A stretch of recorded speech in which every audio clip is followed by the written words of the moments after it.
தாவேக்காவை கேட்கும்போது கொள்கை என்னங்கிறது இன்ன வரைக்கும் தெரியலங்கிறாங்க. ஆரம்பத்துல இருந்து உங்களுடைய குற்றச்சாட்டே அதுதானே. நாங்கள் கொள்கையெல்லாம் சொல்லிக்கிட்டு தான் இருக்கோம் எல்லா டைமும். ஏங்க ஃபஸ்ட்டு மாநாடு ஃபஸ்ட்டு எல்லா மாவட்ட செயலாளரும் வச்சு ஒவ்வொருத்தரும் ஒவ்வொரு கொள்கையை சொன்னாங்க.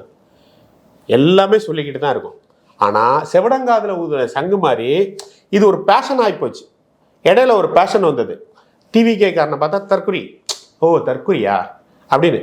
நான் வந்து இதே மாதிரி யூடியூப் சேனலில் நிறைய இடத்துல பேச போயிருக்கேன்.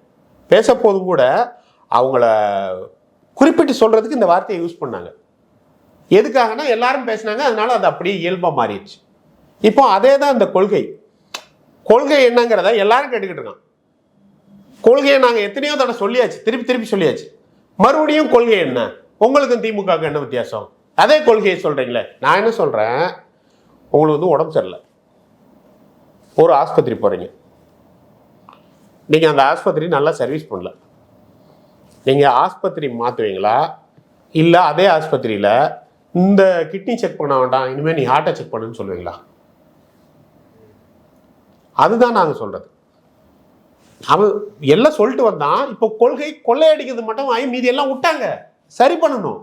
சமூக நீதி அவங்ககிட்ட கிடையாது, குடும்பத்திலேயே கிடையாது, கட்சியிலேயே கிடையாது. எப்படி சமூக நீதி வெளில வந்துட போகுது? எல்லாமே ஊழல் புறையோடி போயிடுச்சு. பொதுவாக ஒரு குற்றச்சாட்டு வந்து இந்த எலெக்ஷனில் நீங்கள் கேட்கவே இல்லை, இருந்தாலும் நான் சொல்கிறேன். நீங்கள் ஏன் பிஜேபி பற்றி பேசல, திமுக மட்டும் பேசுறீங்களே? எங்களுக்கு அஜெண்டா இருக்கு. அப்படி கிடையாது. நீங்க வந்து திமுக அடிச்சு பேசுற அளவுக்கு பிஜேபி அடிச்சு பேச மாட்டேங்கிறீங்க. பேசவே இல்லை. எப்படி வேணா சொல்லுங்க.